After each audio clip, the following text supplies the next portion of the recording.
Denna video handlar om eltändning. Det kan vara exempelvis att trycka på en knapp och explodera flera objekt samtidigt. Det kan också vara så simpelt som att du sluter en krets med 2 stycken kablar. Vilket är exempelvis den teknologin som man ofta använder på FPV-drönare, att den här får den att sluta. Att kapa kablar kan det också vara. Alla vet ju att vita kablar går helt utmärkt att kapa, men kapar man en röd kabel så blir det en explosion. Det kan också bara vara att vidröra ett objekt som man ska vidröra eller komma för nära någonting med någonting magnetiskt. Och vi ska också såklart prata om eltändapparater och hur de fungerar. Så denna videon handlar så mycket om ellära, och det handlar inte heller om att bygga bomber, men vi ska prata om att identifiera och förstå specifikt ryska objekt.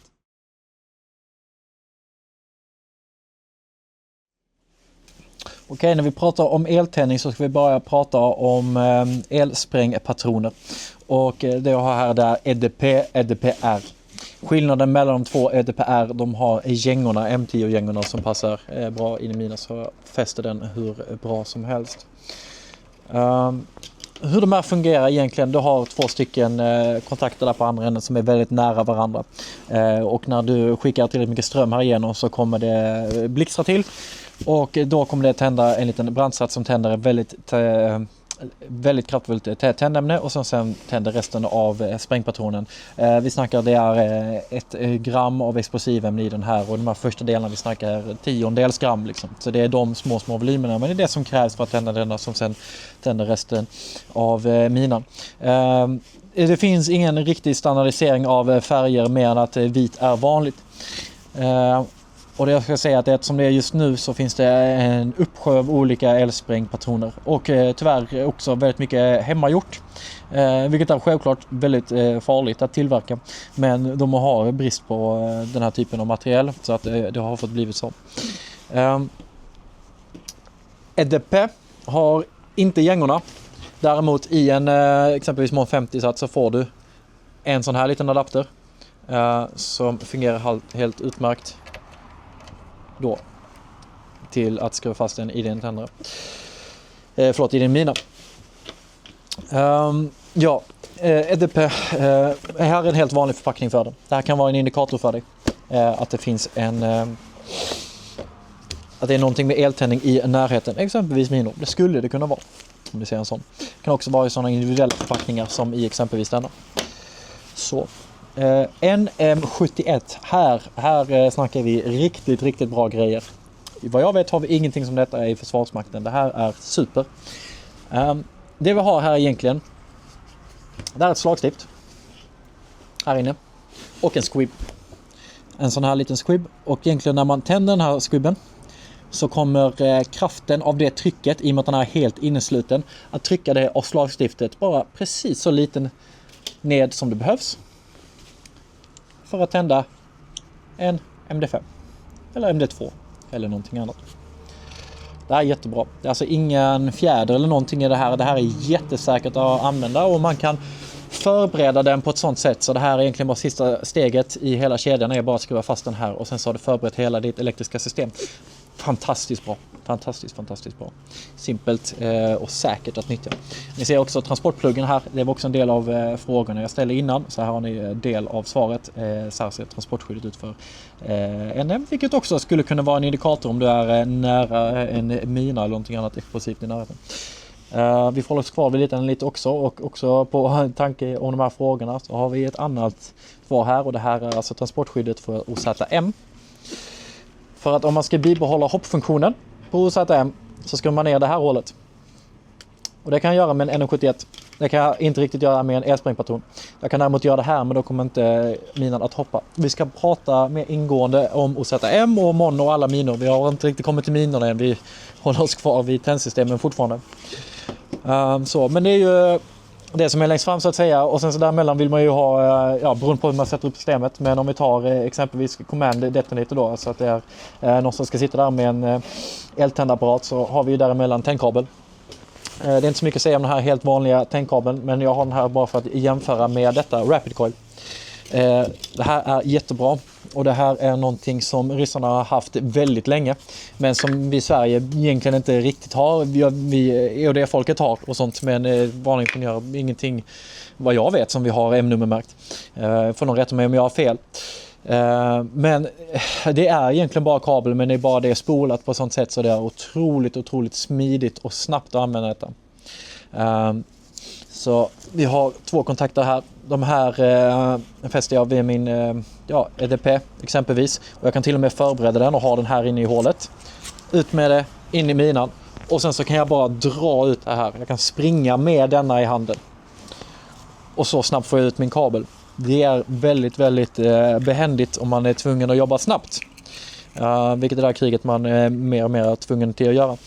Nackdelen med det här är 30 meter. Det är enbart 30 meter. Så det är verkligen det kortaste laget. Och om man jämför med den här som vi köper in till soldaterna är 120 meter har jag här. Betydligt tunnare tråd.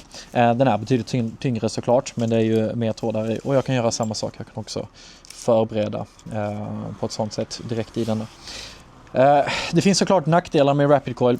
Om man vill att ett tändsystem ska alltså en kabel ska klara sig ett längre tag, då är det bättre att använda en vanlig tändkabel, exempelvis vid försvar av en position.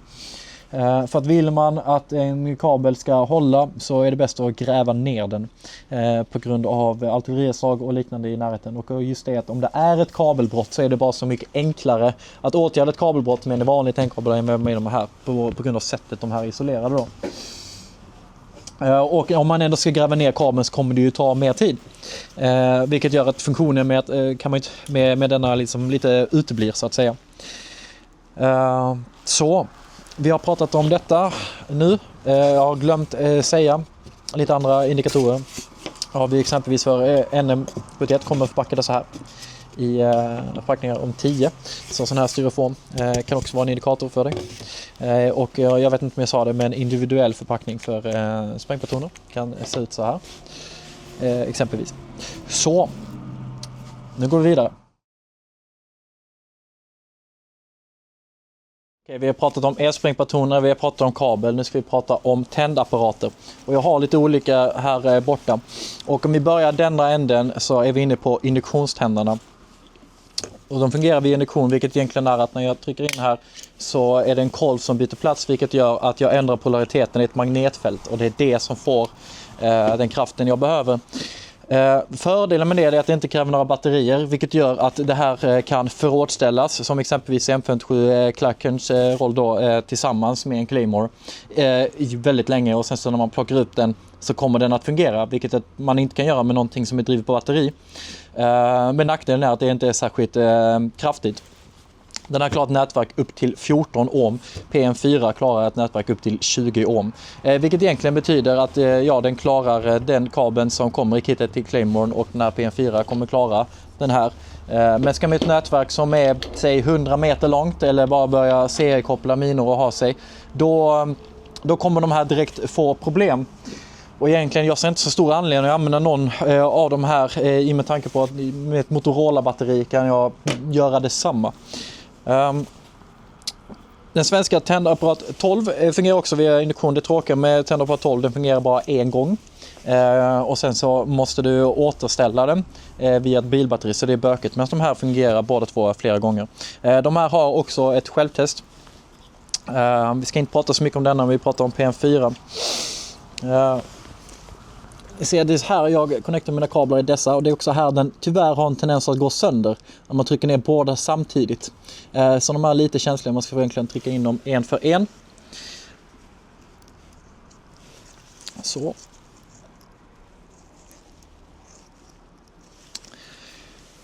Så där, och nu utan att få över den till armeringsläge så trycker jag in snabbt och släpper. Där, ser ni att den lyser lite rött. Och då har jag kontrollerat kretsen på mitt nätverk. Sen om jag armerar den, jag vrider upp här. Det är ganska smart för jag har blockerat de här knapparna så att de här inte kommer råka falla ur. Och röd markering som visar då att den är den. Därför fungerar PM4. Men för en stormpionjär som antingen behöver göra ett nätverk med längre kabel eller någonting avancerat eller vad det nu är, så är det någonting sånt här man behöver. Det här är VHORD Mini. Den klarar upp till 50 ohms resistens, vilket egentligen allting vi behöver att den ska klara. Och den är ju så lätt och kompakt format som det bara går. Det är väl ungefär motsvarande med Tändarapparat 8. Tändarapparat 8 är betydligt kraftigare, men den här är betydligt smidigare. Bara en sån sak att den laddas via USB-C. Tyvärr har inte den ett självtest. Den här OneShot har det, men den här är den vi kör på för den är bara smidigare. Och den är i väldigt hög kvalitet. Och en sån här vibrochecker gör det jag behöver för att kontrollera kretsen. Vi har den här varianten också som också kontrollerar integriteten med på temperaturen. Det är en resistor här så att den kontrollerar inom ett visst spann då, så man vet vilken hälsa man har på sina elspringpatroner om man kontrollerar dem. Men en sån här tändarapparat är väldigt smidig att använda. Det är inte induktion, nu pratar vi alltså en kondensator här som jag nu laddar upp. Och där springer vi. Så. Vill man att det ska vara riktigt kraftigt så finns det ju också, det här är också kondensator men de laddas upp på ett annat sätt de här. Lite snabbt ska vi bara prata om VKPM1. Så att jag har den. Ett enkelt sätt att explodera 4 stycken samtidigt. Man bara vrider på den. Här har vi till första kabeln och här aktiverar andra kabeln och sen så har man sin tändarapparat kopplad här. Då. Det är ett av sätten, det finns många olika sätt att göra det på. Ja, vi har tändarapparat 4 här. Och vi har den sovjetiska motsvarigheten KPM3. Om vi jämför dem. Första KPM3 är betydligt mindre. Den här klarar upp till 350 ohm. Vilket är allting man behöver och ganska mycket mer. Och är det så att man skulle av någon anledning behöva ännu fler så går det att seriekoppla de här tändapparaterna i varandra. Så det är första fördelen med denna. Exakt hur stark tändarapparat 4 är, jag har inte hittat rätt siffror. De får hjälpa mig med det, för de siffror jag hittade det var 64 ohm. Det tror jag inte på. Den klarar nog nästan 10 gånger så mycket än det. Så någon i kommentarerna får ni gärna berätta för mig hur mycket ohms nätverk klarar den här. För den krämer ut 600 volt liksom. Ja, KPM3. I första anblick väldigt enkel, väldigt lik den svenska och förstår man den svenska om man förstår den här också. Du avfyrar här och här vevar du upp och alstrar din kondensator. Fördel, vi har ett självtest. Och den är bakom den här knobben så man inte ska förväxla den med avfyrningsknappen. Och den har mer satisfying ljud när man vevar upp den.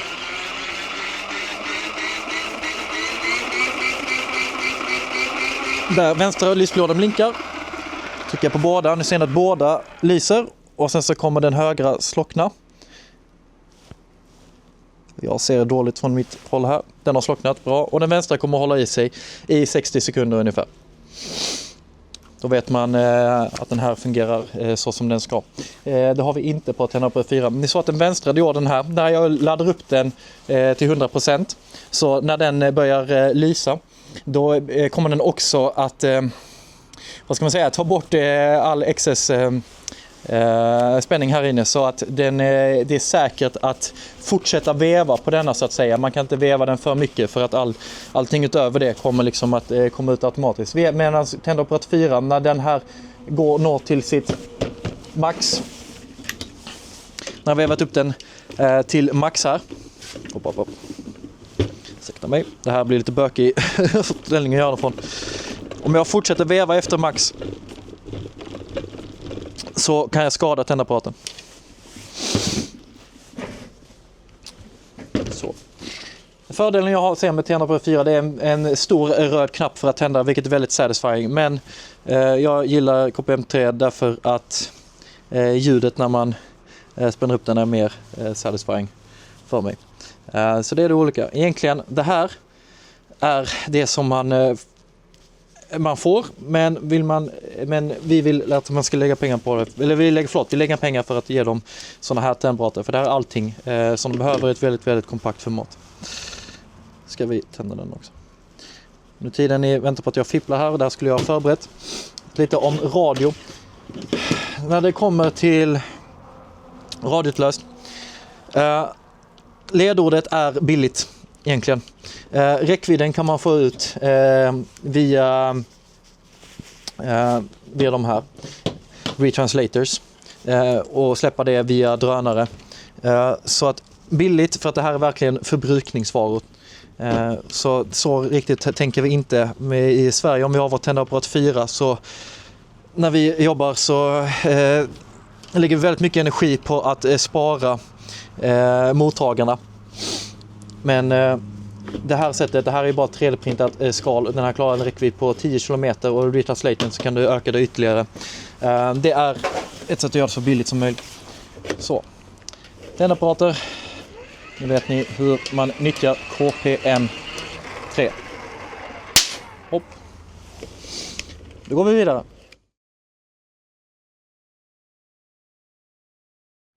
Okej, vi ska prata lite specialtändare och vi börjar med Breakwire-serien av tändare. Och det har MVE72, MVE-NS, MVE92, MVE08. MVE72 fungerar på följande sätt. Här har vi en kontrollenhet där jag skruvar in mitt batteri här i. Och här inne connectar jag min Breakwire-tråd som är denna. Jag kommer inte öppna upp den här riktiga för att jag sparar den till ett annat tillfälle. Jag har bara en. Jag kommer fortsätta förevisningen på min 3D-printare. Det här är min egen design faktiskt av 3D-printat. Vi fixar ju övningsmaterial till ukrainska instruktörer med hjälp av Wild Beast Sweden. Vi har en väldigt, väldigt tunn kopparfärgad elkabel här. Dubbelledad. Och om den bryts, och det krävs bara 300 grams utlösningstryck för att den ska brytas, då kommer systemet att explodera. 300 grams utlösningstryck, det är väldigt lite. Och det är en extremt tunn kabel, det kommer att vara väldigt, väldigt svår att se. Vilket gör det här till ett väldigt dödligt system. Nackdelen med alla de här Breakwire, det är ju de är ganska känsliga för yttre påverkan. Är det artillerislag och sånt i närheten så kan en sån här känslig tråd kapas och då får du en explosion även om det inte är någon där i närheten så att säga. Så. Algoritmen med att jobba med den här, ja, det är att man drar ut kabeln först och sen att sappen går tillbaka för att armera systemet. Armeringen sker så här via den här tråden. Så man sen kommer ut för att starta den pyrotekniska armeringen som tar 1 minut. 1 minut är inte tillräckligt lång tid för att man ska kunna armera systemet och sedan på ett säkert sätt dra tillbaka kabeln. För att om den bryts när du sätter upp den kommer den explodera. Inte inom 1 minut, men om du håller på i 1 minut och att du sen får ett kabelbrott, då kommer du få en explosion. Och 1 minut när man drar ut kabeln kommer inte vara tillräckligt lång tid, exempelvis om du har lagt ut den från en osatt M-mina. För man måste vara lite fiffig när man sätter upp det så att säga. Vilket gör, det som jag beskriver, det betyder att det kommer finnas en väg in till en sån här mina satt med en MV72 där det inte finns en kabel. Så att de 3 olika sätten egentligen för dig att förstå att du har det här systemet i närheten. Det är det ena att du hittar självaste minan som ser ut så här. Okej. Med din NM-tändare på. Och NM kan ju betyda väldigt många olika saker såklart. Men du kommer att se en kabel som sticker ut och till någonting annat nedgrävt bredvid. Det kan vara ett sätt att förstå att du har en MVE72-system. Det andra kan vara att du hittar kabeln, men kabeln är väldigt, väldigt svår att se tyvärr. Och det tredje är att du hittar spolen. Så man ska lära sig hur spolen ser ut också.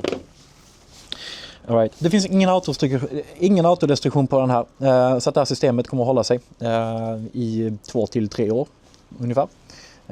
Kommer det göra. Så det är farliga breakwire-tänderna. MVE-NS. Resterande har jag bara i 3D-printat format här. MVE-NS har inte 50 meter kabel, den här har bara 40. Och kabeln här är svart. Men annars det är samma princip här. Så här ser spolen ut på den. Den här har röj- och rubbningsskydd i olika former. Vilket betyder att den här tändaren, om ni ser att det är en specifik tändare så ser man i mina med den här specifika tändaren och vet man att det har breakwire. Men om den här bara rubbas ur sitt läge på något sätt kan den gå till detonation. Om du försöker kapa den här kabeln, eller den andra kabeln, kan den gå till detonation. Och om du försöker ta ut batteriet. Så den här är rubberröjningsskyddad, men det gör den också ännu mer känslig för yttre påverkan. Alltså vibrationer i marken och liknande från explosionen där vid kan göra att den här exploderas oavsiktligt. Den här har 7 minuters fördröjning, armeringsfördröjning, och det ser vi via den här siffran. Det kan vara en annan siffra också. Batteriet här har en annan polaritet än vad som är vanligt på det här batteriet. Vilket gjort att den här gästen har ogiltigförklarats därför att det här batteriet inte finns längre. Det är bullshit. Det här batteriet finns. Och hittar man inte det här batteriet så går det att tillverka ett eget batteri. Om man har fått tag på sådana här, alltså ryssarna har fått tag på en låda med NVE-NS, då kommer de fixa batterier. Det är inga problem. Onlinehandel, man kan köpa saker. Så NVE-NS. NVE92, en vidareutveckling. Fortfarande din breakaway-kabel är samma kabel som NVE72. Skillnaden är att nu går man från yttre änden in mot mina, vilket också betyder att det kan finnas en väg in. Och sluttampen är det en mina som ser ut så här med den på. Också 300 grams utlösningstryck. Det är samma kabel. Den armeras kemiskt här. Egentligen du ska bryta det här skalet med en speciell nyckel som har en kemisk reagent som skapar en kemisk påbörjad kemisk takt här. Och det är så vi aktiverar batteriet så att säga. Och vi har även att man drar ut denna här. När du drar ut den här säkringen, för du har en extra säkring på den. Så när jag drar ut den så kommer jag att starta en process, för det är precis som Move 4 här inne. Så jag har en ytterligare säkring och det är en håll som ska tugga sig igenom för att den ska vara inline så att säga. Och det här är på samma sätt som Move 4, som ni hittat kollat på min video om Move 4. Titta på den så förstår ni hur det fungerar. Nackdelen med NVE 92 det är att den har haft problem med felfunktion. Det finns inget röj- och rubbningsskydd, men i och med problemet med felfunktion så kan det också vara väldigt farligt. Alltså att breakaway-kabeln kan ha gått, men slagsgiften har inte gått hela vägen ner. Vilket kan göra den här väldigt farlig att jobba med. Så det är nästan att man bör anta att den är rubb- och röjningsskyddad, för åtgärden bör bli samma. Vidareutveckling NVE 08. Jag ska inte prata så mycket om den här för att det är bristfälligt med information om denna. Jag har inte tillräckligt med information för att jag skulle vilja prata om den här på ett sånt sätt. Det jag kan säga är att den är med i ryska AMCAT, ammunitionsdatakatalogen. Så den här finns för dem. Och en mina satt med den här breakaway-tändaren ser ut så här. Så 160 meter kabel, 80 meter kabel, 40 meter kabel, 50 meter kabel. Det viktigaste med det här, det är bara att identifiera att om du ser en mina som har de här specifika tändarna på, förstår du att det är breakwire. Du förstår hur spolarna ser ut i de som har en extern spole. Att du lär sig dem. Det får vara nog om breakwire-tändarna. Okej, vi ska titta på fler specialtändare. VUS-serien, jag har en VUS 4 här, det finns också VUS 2 och VUS 8. Det här är ett väldigt, väldigt smart system. Det är det näst snabbaste sättet att sätta upp eltändning för exempelvis spränga en bro eller liknande. Ryssen har ett ännu snabbare system till och med. Men det vi har här, vi har 4 stycken IM-tändare som fungerar likadant som en NM, men de har en integrerad rapid coil. Jag försöker vara försiktig här för att jag råkade välta en gång och då ser det den faller ut. Men så det här kontrollenheten, och du har 4 stycken så här, varje är 20 meter lång. Skruva in en MD5 in i en mina, och kan du tända 4 minor samtidigt. Eller sprängladdningar eller vad du vill. All right. Och det tänder vi den här kontrollenheten. Hur tänder man denna? Ja, du kan tända den elektrisk genom att skruva in en endetändare här. Du kan skruva in en MOV för att ha det trådutlöst. Du kan skruva in en VZD för att ha det tidsutlöst. Så det här är ett fantastiskt smidigt sätt att göra, att seriekoppla objekt. Att koppla ihop objekt. Alltså att du bara drar ut i olika riktningar på med vad du än vill här. Och sen så kommer du initiera alla objekt samtidigt. Mycket smart. Mycket bra att ha. Jag har den här därför att det finns en koppling mellan denna och NVPA8, och det ska vi prata om nu. Jag ska bara väldigt försiktigt skriva in den. All right. Ni får ursäkta, jag är lite sjuk. Så att den här andra delen av videon det blir lite så. Men jag måste få ut de här videorna för att jag har ganska mycket jobb framöver. Så jag måste ta och göra det i alla fall. All right. när det kommer till seismisk utlösning av minor i formen av Mon-serien eller OZM-serien har vi en gammal uppfinning, MVP, MVPM, MVP2, Ahota och Din, Ahota 2. Det vi har här egentligen, det här är den stora kontrollenheten. Du har 5 stycken av de här IM-tänderna här uppe. Right. Du har 5 stycken av dem. De är numrerade 1-5. Du drar ut dem till dina olika minor. Och sen så aktiverar man kontrollenheten. Och det gör man från avstånd. Hur gör man det? Jo, man skriver på en move faktiskt. Och vi använder tidsfördröjningen från en move. Och det har ni lärt er hur den fungerar. Och den kommer egentligen trycka ner en knapp. Det är så det systemet aktiveras. Ganska smart. Och det har autodestruktion bara genom att en NM på ett trotylblock, och här har du markerat vart du ska sätta trotylblocket. Så här är din autodestruktion, alltså att när tiden är ut så kommer den att explodera. Men det kan dröja ett halvår innan den går autodestruktion. All right. Vi har en seismic sensor här. Vi har SM20. Jag har inte den riktiga, jag har därmed hittat en SMV30. Har jag hittat en riktig. En seismic sensor. När sensorn indikerar att den har hittat fotsteg i närheten. Right. Inte bara fotsteg utan fotsteg enligt den rytmen som den vill. Så kommer den att spränga en mina. Minan som det är 1 på. Okay. Och sen så när den får samma igen, när den här aktiveras andra gången den seismiska sensorn, då kommer den spränga mina nummer 2. Och sen är mina nummer 3 och nummer 4 och nummer 5. Så att det är upp till Zapper när han sätter upp systemet med Ahota att föreställa sig vad kommer hända här. Att han lägger den här vid en väg, det kommer komma någon och gå på en mina och sen ska det komma någon och försöka undsätta honom och då planerar han till minering efter det med Mon och ZM eller vad han nu än vill göra. Okej. Så när vi pratar om att seismiskt hot är ett stort problem i Ukraina, och det är det, då är det egentligen inte MVP som är det stora problemet. Det är det inte. Det här är gammal teknologi.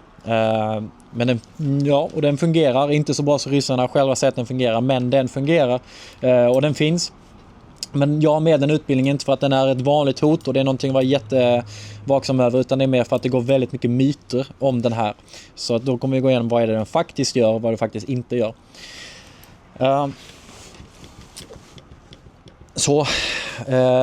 NVUP. Sättet att förstå att du har ett seismiskt hot i närheten. Det kan vara antingen att du hittar kontrollenheten som dock bör vara nedgrävd. Det kan vara att du hittar den seismiska sensorn. Och förhoppningsvis är det inte för nära när du hittar seismiska sensorn. Eller nummer 3, att du hittar en mina med en IM på sig. Det behöver inte betyda att det är Ahota, men det här är ganska ovanligt. Den kommer bara i vissa speciella, exempelvis som den här VUS 4. Men den kommer också i MVUP, både i första och andra versionen. Det betyder att hittar du en mina med en IM-tändare på sig, det vill säga en mina som ser ut, gör vi det i alla fall, en mina som ser ut så här. Då är det bäst att anta att du har ett seismiskt hot i närheten och att du ska göra de åtgärderna för att slå det seismiska systemet så att den inte kommer att utlösas när det tar det bort från platsen. Det var det en specialtändare. Så. Nästa video kommer vi, jag vet inte riktigt vad vi kommer prata om, men snart ska vi börja prata om minor. Vi ska gå igenom alla tändsystem först. Ber om ursäkt, den här videon, jag är inte jättenöjd med den, men jag vill få ut den i alla fall om jag lägger upp den som den är nu. För att jag är lite sjuk, men jag måste ta tillfället i akt när jag har tid över egentligen för att göra de här videorna så att det ska bli någonting. Vill ni stötta arbetet som är här, så vi gör just nu en fundraising för utrustning till ingenjörskompanier. Det är en fundraising på 100 000 kronor och det är utrustning till deras workshops som de behöver. Och det är för att minera drönarutlägg som är den viktigaste uppgiften för ingenjörerna just nu. Jätteviktigt för kriget. Okej, så tack så mycket för att ni stöttar Sveod. Ha det så bra.